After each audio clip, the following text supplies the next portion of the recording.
Jangan dulu sentimen tentang nasib kampung yang kalian cintai selama ini.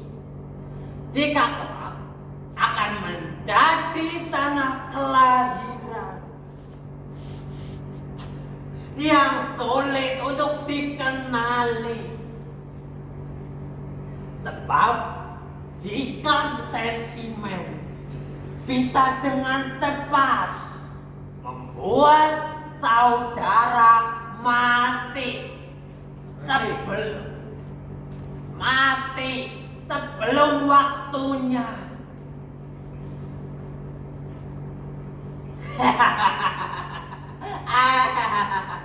Mati kok sebelum waktunya. Memang belum ada buktinya hingga hari ini. Tetapi dapat dirasakan jika hal tersebut akan segera terjadi. Pokoknya kalian harus percaya. Pokoknya kalian harus percaya. Titik.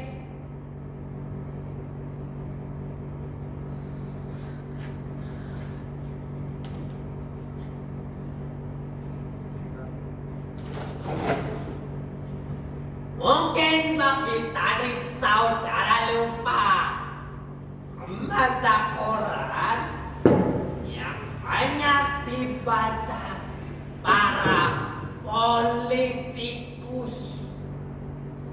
Di halaman pertama tertulis beberapa kampung yang kepemilikan tanahnya berada di tangan orang-orang pribumi ini telah dimiliki seorang pengusaha sekaligus penguasa, katanya.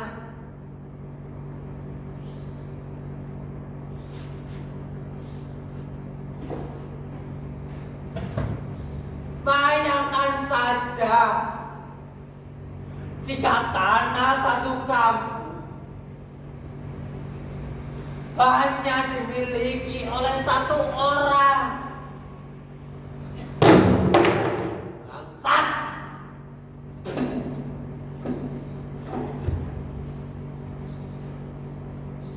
Dan jika kelak dia akan membangun apapun, orang-orang kampung mutlak tidak punya hak untuk mengatur selain diam saja.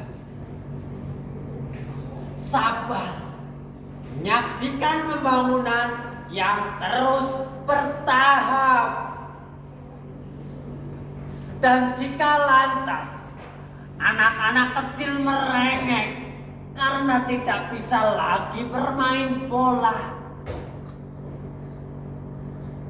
tentu cara paling sopan sebagai orang tua jelas membiarkan saja mereka menangis.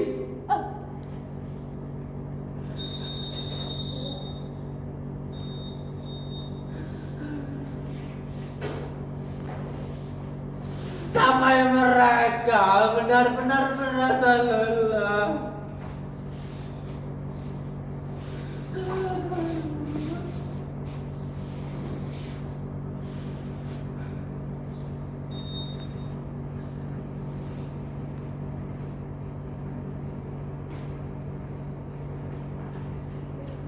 Tidaklah mengerikan jika kampung kita kelak sehebat ibu kota yang gemerlap. Tidak perlu takut, karena memang semua itu akan tiba saatnya. Lihat saja nanti, sawah-sawah yang luas itu pasti hanya akan terkenang lewat cerita saja. Empang dan ladang juga demikian nasibnya.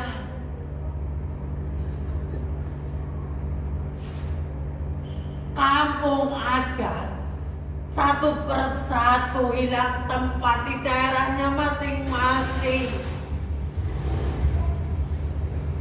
Lalu nasib ibu kota itu barang tentu akan menambah gemerlapnya, biar tidak didahului kemajuan kampung kita yang sudah dijual ke pemodal yang tentunya telah berkongkol kekuasaan.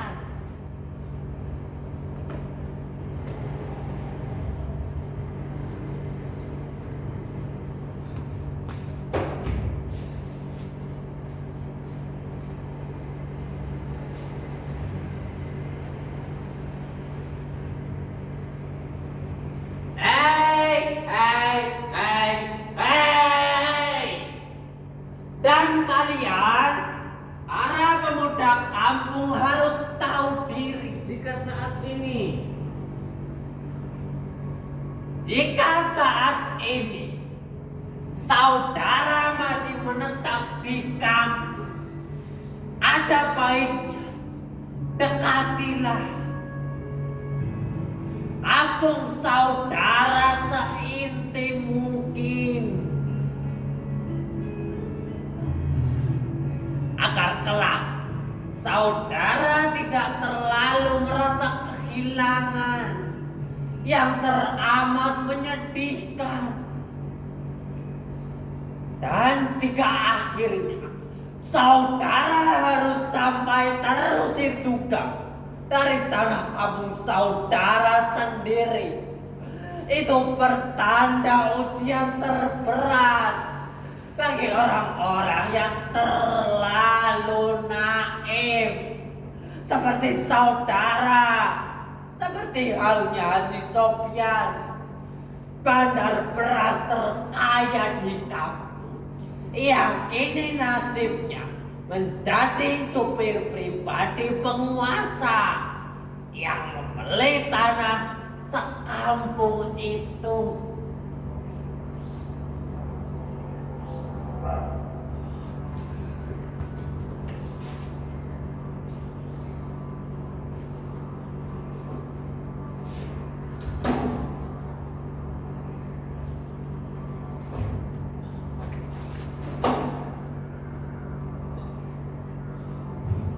Ekspresi.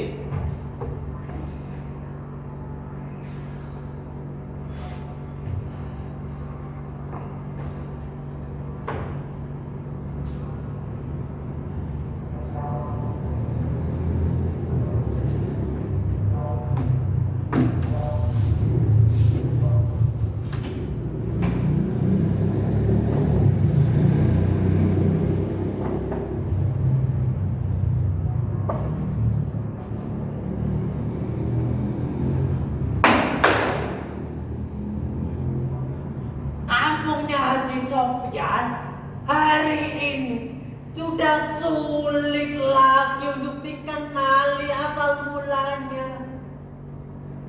Tidak ada hal-hal unik yang menjadi daya tarik kampung itu. Lapangan sepak bola, sawah, dan empangnya raib. Bahkan pemakaman umum dan makam keramat pun harus rela dibongkar, karena bagi mereka makam-makam itu hanya membuat tanah jadi mubazir, sudah tidak produktif dan mengganggu proses percepatan ekonomi negara. Jadi harus dibongkar, dibuang seruannya, dan dibangun menjadi apapun.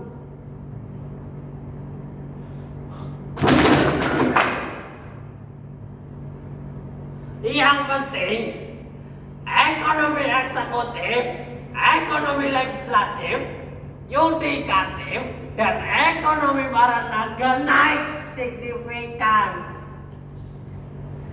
Lalu sisanya,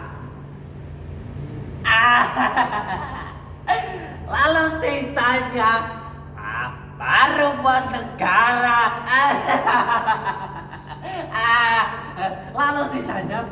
negara. Jadi negara cuma dapat sisa. Jangan-jangan ini negara sisa-sisa penjajahan. Atau jangan-jangan ini negara yang menjajah negaranya sendiri. Negara cuma dapat sisa.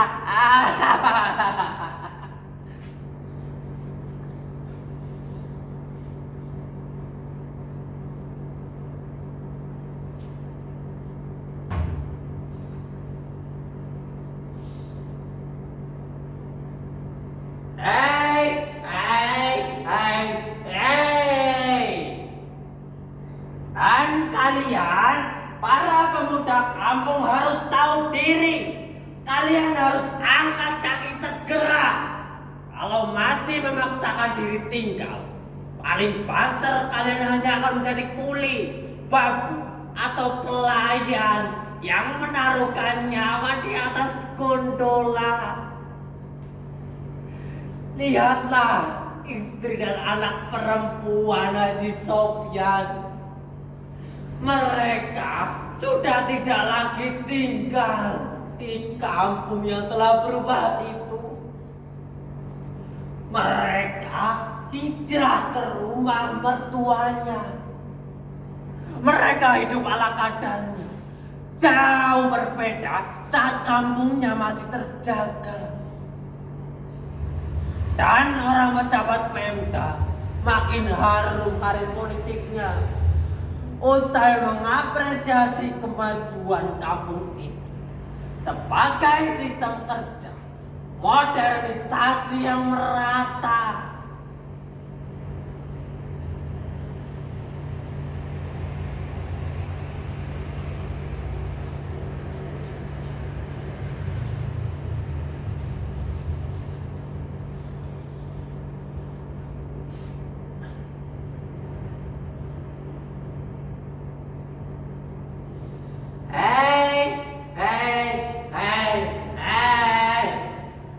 Para makhluk politik yang budiman. Pengusaha itu membeli kampung, kemudian membeli pula gunung. Setiap hari puluhan truk bergantian mengangkut pasir melewati perumahan warga. Dan semenjak gunung itu hampir ludes, mereka tidak sadar kalau rumah mereka posisinya tadi berdiri di bibir jurang. Dan alat-alat burunya telah menjadi kayu bakar. Dan sialnya, seorang pemuda yang protes esok harinya tewas ngambang di sungai. Talinya terpeleset lalu terbawa arus. Tak pernah pula dilakukan visum, walau beberapa bekas hantaman memenuhi tubuhnya. Kini kampung dan gunung dijaga mereka yang kekar-kekar tubuhnya. Dan seorang wartawan yang idealis harus dikubur bersama dengan sepeda motornya.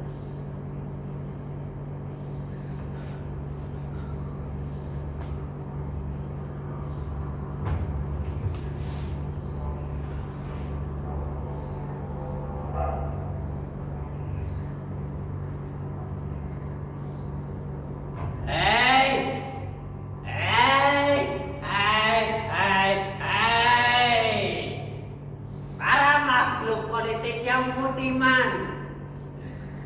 Pengusaha itu,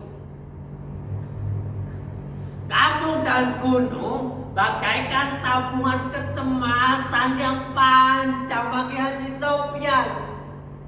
Bagi para pemuda atau pribumi yang menaruhkan nyawa di atas gondola. Saudara jangan dulu sentimen untuk urusan ini. Karena maut saat ini begitu doyan mengintai mereka yang sentimental.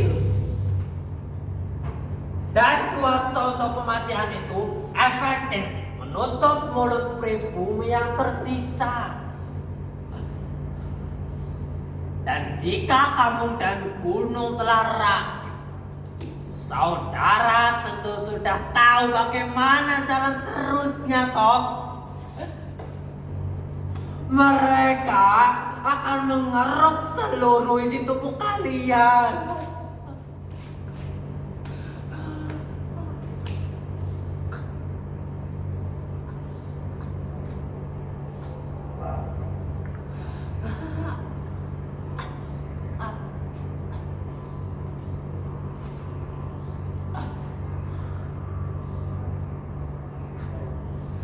Mereka akan mengeruk seluruh isi tubuh kalian. Seperti mereka mengeruk gunung-gunung itu.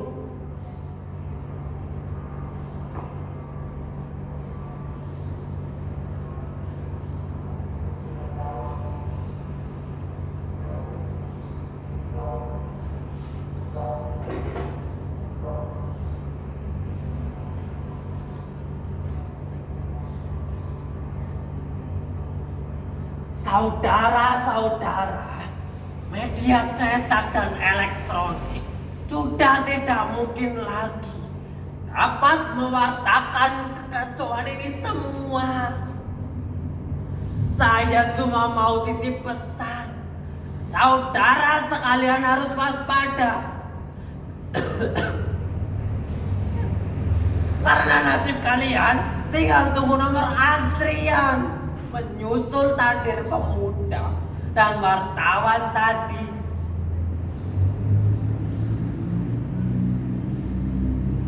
Dan saya sendiri cuma bisa lulus dada.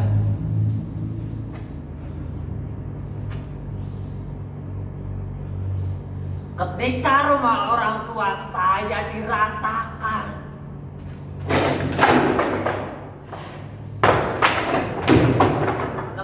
dipaksa menandatangani dokumen dari desa.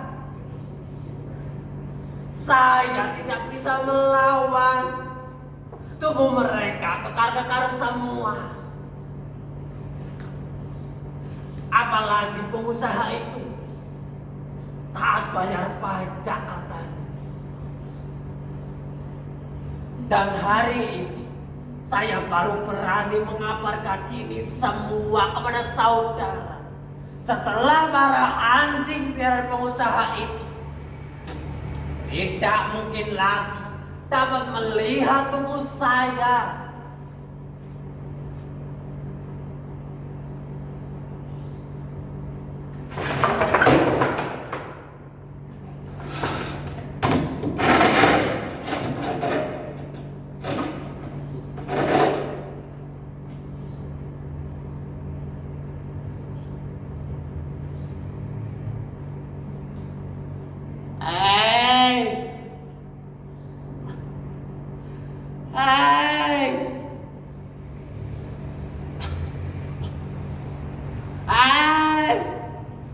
Para makhluk politik yang budiman,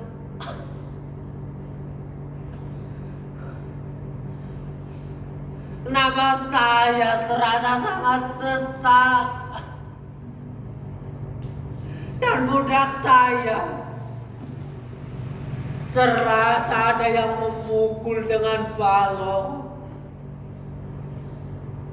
Tubuh saya sangat sakit, tidak bisa digerakkan. Saudara, saya harus pulang.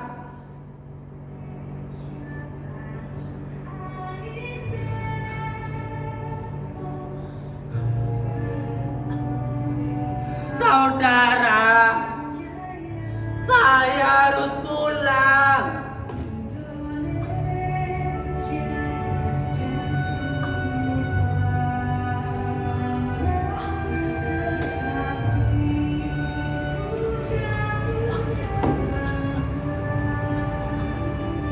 Saudara, saya harus pulang.